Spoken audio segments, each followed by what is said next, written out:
శ్రీమాత్రే నమః.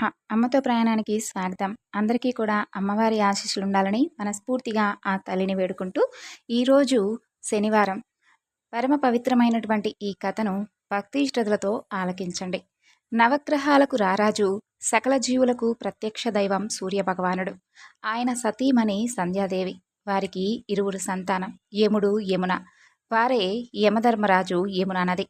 సూర్యభగవానుడి యొక్క వేడికి తాళలేనటువంటి సంధ్యాదేవి తన నీడ నుండి తనలాంటి స్త్రీని పుట్టించి ఆమెకు ఛాయ అని పేరు పెట్టి తనకు బదులుగా తన భర్త దగ్గర ఉండమని చెప్పి కొంతకాలం ఆవిడ పుట్టింటికి వెళ్ళి అక్కడ తండ్రి అయినటువంటి విశ్వకర్మకు తను చేసినటువంటి పనంతా చెప్పి రహస్యంగా ఒక చోట సూర్యభగవానుడి గురించి తపస్సు చేయడం మొదలు పెడుతుంది. అయితే ఆమె నీడ నుండి వచ్చినటువంటి ఛాయకు శని, తపతి అనే పిల్లలు పుట్టడం వలన ఆమె యమధర్మరాజును, యమునను చిన్నచూపు చూడటం మొదలు పెడుతుంది.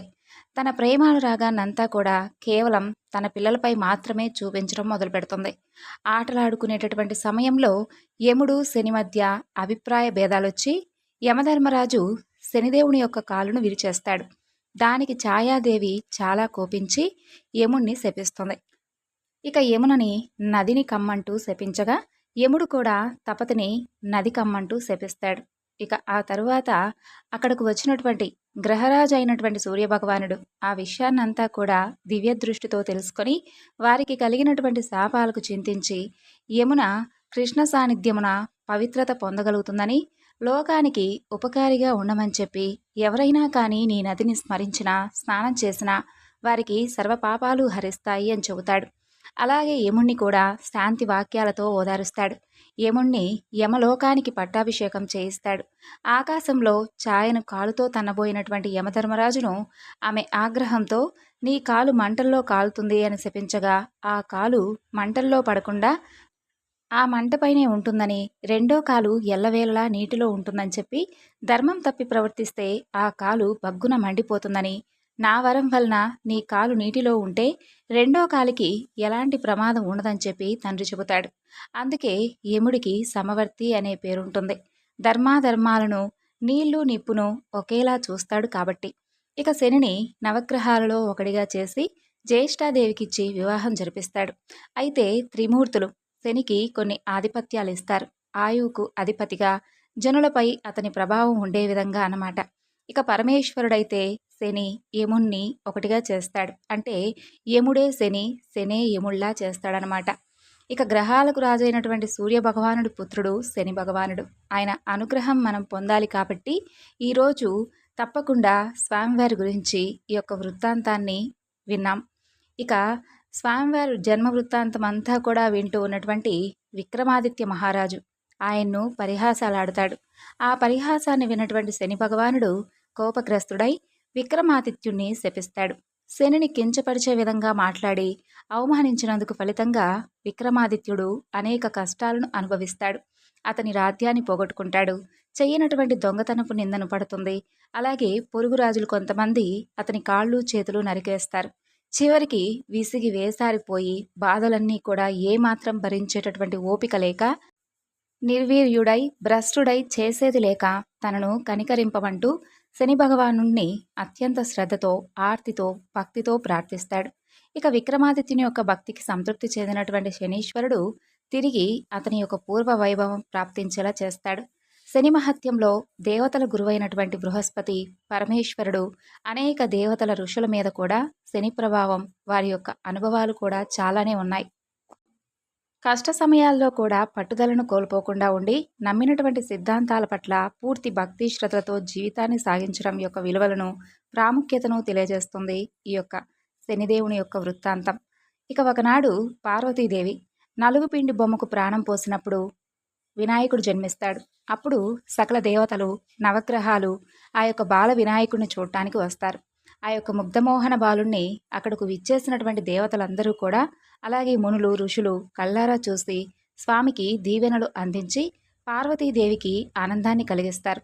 అయితే ఒక్క శని భగవానుడు మాత్రం తల ఎత్తి ఆ బాలుణ్ణి చూడలేదు. అందుకు పార్వతీదేవి కోపించి తన బిడ్డను చూడమంటూ శని భగవానుణ్ణి ఆదేశిస్తుంది. అయినప్పటికీ శని భగవానుడు మాత్రం తన యొక్క దృష్టిని ఆ యొక్క బాలగణపతిపై సారించలేదు. తన దృష్టి పడితే ఎవరికైనా కష్టాలు తప్పవని ఎంత నచ్చచెప్పినా కూడా మాతృగర్వంతో ఉన్నటువంటి పార్వతీదేవి అదేమీ కూడా పట్టించుకోకుండా శనీశ్వరుడి యొక్క సదుద్దేశం తెలుసుకోలేక ఆ తల్లి తన కుమారుణ్ణి చూడమంటూ పదే పదే శని భగవానుణ్ణి ఆదేశిస్తుంది.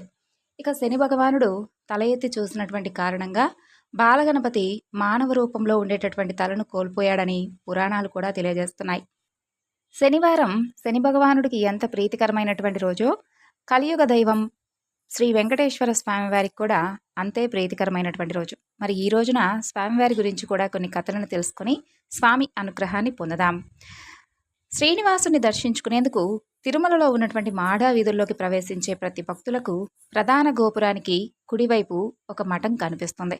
దాని మీద వెంకటేశ్వర స్వామివారు ఎవరో భక్తుడితో పాచికలాడుతున్నటువంటి దృశ్యం కనిపిస్తుంది. ఆ మఠమే హతీరాం మఠం. ఆ భక్తుడే బావాజీ. బావాజీ బంజారా తెగకు చెందినవాడు.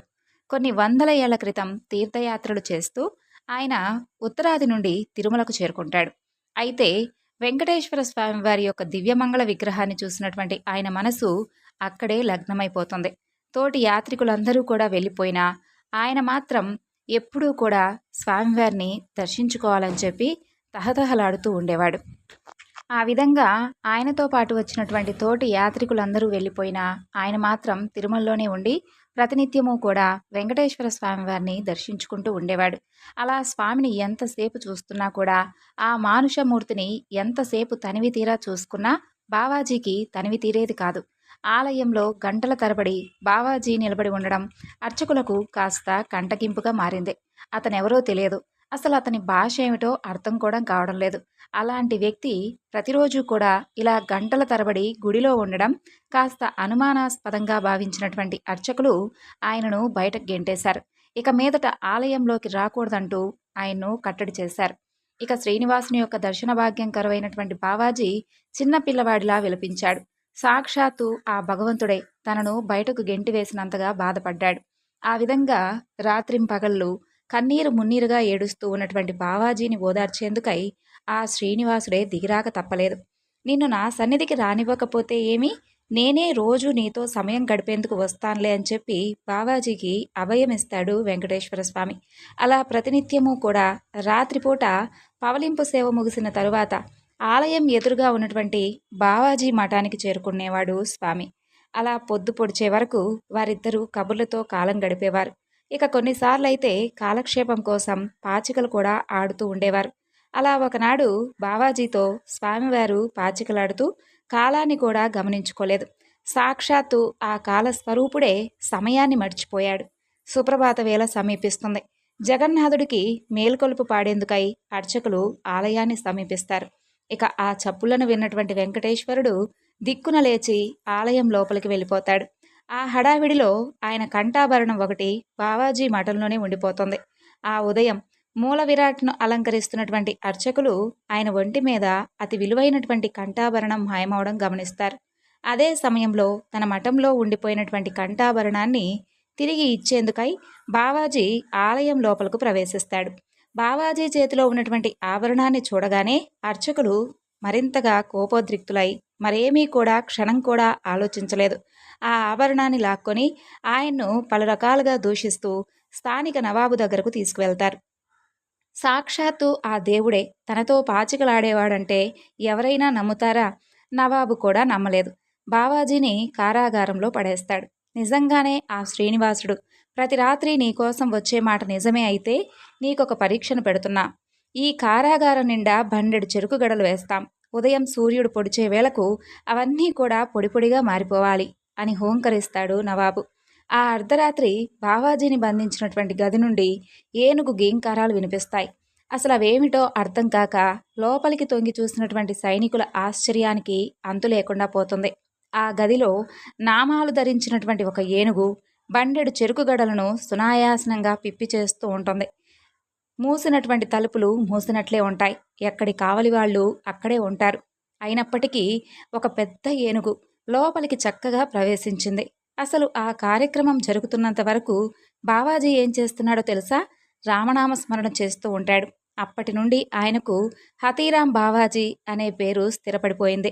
హతీరాం భక్తికి స్వయంగా నవాబు ఆయన్ను క్షమాపణ వేడుకుంటాడు. ఆలయ అధికారిగా నియమిస్తాడు. హతీరాంజీతో పాచికలాడి స్వామి తిరుమలలో తన యొక్క ఆస్తులన్నింటినీ కూడా పందెంగా పెట్టి ఓడిపోయారని, అప్పటి నుండి తిరుమల ఆలయం అతని యొక్క వారసుల ఆధీనంలో ఉందని కూడా ఒక కథనం ఉంది. స్వామివారికి అత్యంత ఇష్టమైనటువంటి భక్తులలో తొండమాన్ చక్రవర్తి ఒకరు. అయితే తొండమాన్ చక్రవర్తి వలనే స్వామివారు శిలగా మారారని చెప్పి పురాణాలు చెప్తున్నాయి. మరి ఆనంద నిలయంలో శ్రీనివాసుడు, శ్రీదేవి భూదేవులిద్దరూ కూడా సరసల్లాపాలలో మునిగి ఉంటారు. ఆ సమయంలో ప్రభువైనటువంటి తొండమాన్ చక్రవర్తి రహస్య బిలమార్గం ద్వారా ఉద్వేగంతో వచ్చి స్వామివారి పాదాల మీద పడి అత్యంత ఆందోళనకు గురవుతూ, స్వామి వెంకటేశ, భక్తవత్సల, శ్రీహరి కాపాడు స్వామి అంటూ వేడుకుంటాడు.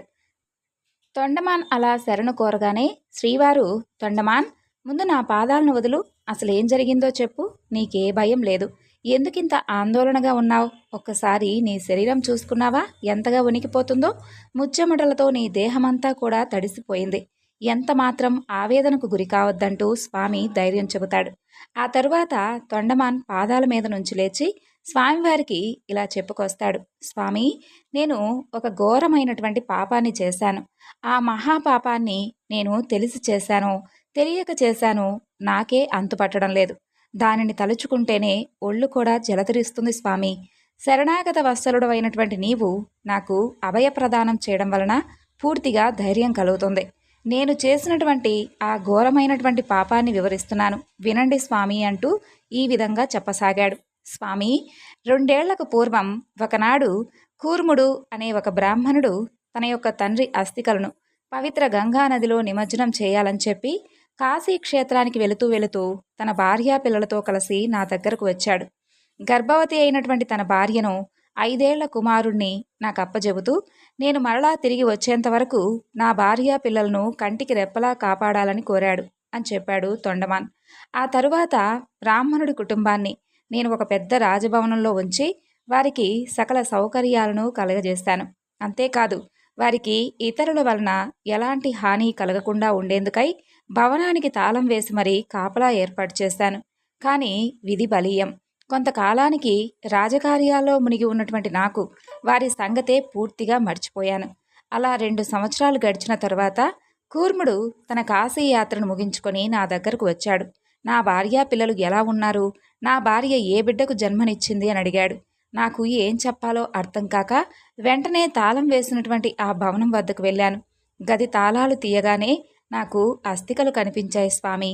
ఆ బ్రాహ్మణుడికి ఏం చెప్పాలో తెలియక అన్నీ అబద్ధాలే చెప్పాను. నీకు పండంటి ఆడబిడ్డకు జన్మనిచ్చింది. అందరూ కూడా కలిసి మావారితో కలిసి వెంకటాచలపతి కొండకు వెళ్ళారు. మరో 2 రోజుల్లో వస్తారు అని చెప్పాను అని తప్పించుకొని, ఇదిగో ఇక్కడకు వచ్చాను స్వామి అని చెబుతాడు తొండమాన్. వెంటనే శ్రీవారు, తొండమాన్, నువ్వు చేసింది మహాపాపం. నువ్వు నాకు అత్యంత పరమ భక్తుడో కావడంతో నీకు నేను మాటిచ్చాను కాబట్టి తప్పకుండా సహాయం చేస్తున్నాను. నీకు బ్రహ్మహత్య పాపం చుట్టుకుంది, కానీ నీకు అభయం ఇచ్చినందువలన నిన్ను రక్షించాలి కాబట్టి తప్పక రక్షిస్తాను. అందుకు ప్రతిఫలంగా ఇక ముందు నేను ఎవరికీ ప్రత్యక్షంగా కనిపించను, ఎవరితోనూ ప్రత్యక్షంగా మాట్లాడను అంటూ శపథం చేసి వెంటనే ఆ అస్థికలను నా దగ్గరకు తీసుకొనిరా అంటూ స్వామివారు తొండమాన్ చక్రవర్తికి తెలియజేశాడు. ఇక భగవానుడైనటువంటి శ్రీనివాసుడు ఆ అస్థికలను పుష్కరిణికి తూర్పున ఉన్నటువంటి దివ్య సరోవరం, అదే నేటి అస్థితీర్థం, అక్కడకు చేర్పించి అమృత జలాన్ని సంప్రోక్షిస్తాడు. వారు ముగ్గురు కూడా సజీవులవుతారు. తొండమానుడు ఎంతో ఆనందించి వారందరినీ కూడా కూర్ముడకు అప్పగిస్తాడు. వారందరూ ఆ యొక్క అస్థితీర్థ మహత్యాన్ని తెలుసుకున్నవారై అందులోనే స్నానమాచరించి ఆయురారోగ్య ఐశ్వర్యాభివృద్ధిని కలిగి సుఖంగా జీవించారు. ఈ యొక్క విచిత్ర సంఘటనకు దేవతలందరూ కూడా పుష్పవర్షాన్ని కురిపిస్తారు. అప్పటి నుండి ఆ తీర్థం అస్థితీర్థం అనే పేరుతో ప్రసిద్ధికెక్కింది. నరకంలో ఉన్నవారి అస్థికలను సైతం ఈ తీర్థంలో ముంచితే మోక్షం కలుగుతుందని దేవతలు కూడా వరమిచ్చారు. అప్పుడు బ్రహ్మాది దేవతలు బలహీనులు అల్పాయుష్కులైనటువంటి మానవులను ఉద్ధరించడానికై ఈ కలియుగాంతం వరకు వెంకటాచలంపై ఉండవలసిందంటూ స్వామిని ప్రార్థిస్తారు. అప్పుడు శ్రీనివాసుడు దివ్యమూర్తిగా తప్పక అందరికీ దర్శనమిస్తాను, కానీ నేనెవరితోనూ మాట్లాడను, అందరి కోరికలు తీరుస్తాను అంటూ కన్యామాసం శ్రవణ నక్షత్రం రోజున దివ్యమైనటువంటి సాలగ్రామ శిలామూర్తిగా స్వామి ఆవిర్భవించాడు. లక్ష్మీదేవి పద్మ సరోవరమున అవతరించగా శ్రీనివాసుడు ఆనంద మండపంలో శిలారూపాన్ని పొందాడు. ఇక వకులాదేవి ఆ విగ్రహానికి మెడలో మాలగా మారిపోయింది. వెంకటాచలానికి 4 మైళ్ళ దూరంలో గూరువాకము అనే ఒక పల్లె గ్రామం ఉండేది. ఆ పల్లెలో భీముడు అనేటటువంటి కుమ్మరి కులస్థుడు అతని భార్య మాలినితో నివసిస్తూ ఉండేవాడు. ఆ యొక్క నిరుపేద కుమ్మరి దంపతులు పరమభక్తులు. భీముడు మన్ను తొక్కినా, కుండలు చేసినా ప్రతిరోజు కూడా ఆ యొక్క శ్రీనివాసుడినే నిరంతరం జపిస్తూ ఉండేవాడు. వారికి తమ వృత్తి వెంకటేశ్వరుని యొక్క నామస్మరణ తప్ప మరో ఆలోచన కానీ, మరో పని కానీ, మరో ధ్యాస కానీ ఉండేది కాదు. మట్టితో సింహాసనం చేసి దానిమీద మట్టితో చేసినటువంటి వెంకటేశ్వర స్వామి వారిని పెట్టి మట్టి పుష్పాలతో స్వామిని ప్రతినిత్యము కూడా పూజిస్తూ ఉండేవాడు. ఒక్కొక్కసారి స్వామివారి నామస్మరణలో శరీరం కూడా మర్చిపోయేవారు. ఇక భీముని యొక్క భక్తి విశేషాన్ని వెంకటేశ్వర స్వామివారే స్వయంగా తన భక్తుడైనటువంటి తొండమానుడికి తెలియజేశాడు. శ్రీనివాసుడు భోజన ప్రియుడు, భక్తజన ప్రియుడు. గుమగుమలాడేటటువంటి పిండి వంటలు వడ్డించకపోయినా పర్వాలేదు, కానీ స్వామివారి కృపకు పాత్రులు కావాలంటే చిటికెడు ప్రసాదం పెట్టినా చిన్నబుచ్చుకోడు. కానీ స్వామివారి యొక్క భక్తి రసం తగ్గితే మాత్రం అస్సలు ఒప్పుకోడు. ఈ నేపథ్యంలోనే తొండమాన్ చక్రవర్తి బంగారు పుష్పాలతో స్వామిని ప్రతినిత్యము కూడా పూజిస్తూ ఉండేవాడు. నా అంత భక్తిపరులు లేరని చెప్పి ఒకంత గర్వంతో ఉండేవాడు తొండమాన్. ఒకనాడు శ్రీనివాసుని పాదాల చెంత స్వర్ణ పుష్పాల స్థానంలో మట్టి పుష్పాలు కనిపిస్తాయి. ఇదేమి విచిత్రం స్వామి అంటూ శ్రీవారిని ప్రశ్నిస్తాడు తొండమానుడు. దానికి స్వామివారు, ఇవి కురువర్తి నంబి అనే భక్తుడు నాకు సమర్పించాడు. అతని భక్తి అనితర సాధ్యం అని మెచ్చుకుంటాడు స్వామి. స్వామిని ఇంతగా పరవశింపచేసినటువంటి ఆ భక్తుడు ఎవరో చూద్దామని చెప్పి తొండమాన్ చక్రవర్తి వెళ్తాడు. కుండలు చేసుకుంటూ ఉన్నటువంటి కురవర్తి నంబిని చూసి వెంటనే అతని పాదాల మీద పడి, నా ఆహాన్ని కన్నీళ్లుగా కరిగించుకుంటాను, అనుమతినిస్తావా భక్త అని వేడుకుంటూ స్పృహ కోల్పోయి పడిపోతాడు తొండమానుడు. అంతలో అక్కడ శ్రీనివాసుడు ప్రత్యక్షమై కుమ్మరిదాసుతో కాసేపు కబుర్లాడతాడు. స్వామివారికి కుమ్మరిదాసు భక్తి ప్రేమ కలిపి ఆ 7 కొండలవాడికి మట్టి మూకుల్లో సద్ది సంగటి పెడతాడు. స్వామివారు ఎంతో ఇష్టంగా ఆ ప్రసాదాన్ని స్వీకరిస్తాడు. మట్టి పాత్రలో భోజనం తిని మట్టి చెంబుతో దాహం తీర్చుకుంటాడు. ఆ పరంధాముడు ఆనందంగా విందును ఆరగించిన తర్వాత స్వామి యొక్క కరుణ వలన స్వర్గం నుండి అక్కడకు ఒక దివ్య విమానం చేరుకుంటుంది. 7 కొండలవాడు ఆ దంపతులను అందులో స్వయంగా కూర్చోబెట్టి స్వర్గలోకానికి సాగనంపుతాడు. ఇప్పటికీ తిరుమలలో మహామహా ప్రసాదాలన్నీ కూడా గర్భాలయపు గడప అవతల నుండే సమర్పిస్తారు. కానీ కుండలో ఉన్నటువంటి దద్దోజనం మాత్రం నేరుగా స్వామివారి పాదాల చెంతకు చేరుకుంటుంది. పరమభక్తుడి పట్ల స్వామివారి ప్రేమకు నిదర్శనమే ఈ కథ. ఇక ఏ రోజుకా రోజు కొత్త కుండ నైవేద్యం కాబట్టి పాత్రలను కూడా తోమవలసినటువంటి పని లేదు. అందుకే అన్నమాచార్యుల వారి సంకీర్తనలలో వెంకటేశ్వర స్వామివారు తోమని పల్లాలవాడయ్యాడు. ఆపద మొక్కులవాడు, ఆదిదేవుడేవాడు, తోమని పల్లాలవాడే, దురితదూరుడే, వేడుకొందామా అంటూ అన్నమాచార్యుల వారు సంకీర్తనలలో వెంకటేశ్వర స్వామివారు తోమని పల్లాలవాడుగా మిగిలిపోయారు. ఇక ఈ విధంగా చక్కగా సంకీర్తన చేస్తూ తన్మయత్వం చెందేవాడు అన్నమాచార్యుల వారు. పూర్వం అనంతాచార్యులు అనే భక్తుడు ఉండేవాడు. అతను రామానుజాచార్యుల వారి ప్రియ శిష్యుడు. గురువు రామానుజాచార్యుల వారి ఆదేశానుసారం అనంతాచార్యులు భార్యతో సహా తిరుమలకు చేరి శ్రీనివాసుని సేవించుకుంటూ కాలం గడుపుతూ ఉండేవాడు. ప్రతిరోజు కూడా తిరుమల కొండలన్నీ తిరిగి ఎన్నో అందమైనటువంటి పుష్పాలను సేకరించి ఆనంద నిలయంలో స్వామిని ఎంతో అద్భుతంగా అలంకరించేవాడు. పుష్పాలంకారంలో దివ్యంగా దర్శనమిస్తున్నటువంటి స్వామిని చూసి మురిసిపోతూ ఉండేవాడు అనంతాచార్యులు. రోజు అడవిలో చాలా దూరం వెళ్ళి పుష్పాలను కోసుకొని వస్తున్నటువంటి అనంతాచార్యుల వారికి ఒక ఆలోచన వస్తుంది. తానే స్వామివారి పుష్పాలంకరణ కోసం ఎందుకు ఒక ఉద్యానవనాన్ని తయారు చేయకూడదు అని ఆలోచిస్తాడు. చక్కగా రకరకాల సువాసనలతో ఉండేటటువంటి పుష్పాలను అలాగే పూల మొక్కలను పెంచి వాటిని స్వామికి సమర్పించాలని చెప్పి భావిస్తాడు. ఆ ఆలోచన రాగానే స్వామిని అందమైనటువంటి పుష్పాలంకరణలో ఊహించుకొని మురిసిపోతాడు. ఈ పనిలో తాను తన భార్య తప్ప మరెవరి సహాయం తీసుకోకూడదని చెప్పి నిశ్చయించుకుంటాడు. ఆ తోటకు కావలసినటువంటి నీటి కోసం ఒక చెరువును తవ్వడం ప్రారంభిస్తాడు. ప్రతిరోజు కూడా ఆ భార్యాభర్తలు ఇద్దరూ కూడా ఉదయం స్వామివారి నివేదన అయిన తర్వాత మధ్యాహ్నం వేళలో ఆ చెరువు తవ్వేటటువంటి పనిలో నిమగ్నమయ్యేవారు. నిప్పులు చిమ్మే ఎండను సైతం లెక్క చేయకుండా గడ్డపారతో మట్టిని తవ్వి గంపలో ఎత్తి తన భార్య తలపై పెట్టేవాడు. ఆమె ఆ మట్టిని తీసుకుని వెళ్ళి దూరంగా విసిరివేసొచ్చేది. అలా ఆ దంపతులిద్దరూ కూడా అదే పనిలో నిమగ్నమయ్యారు.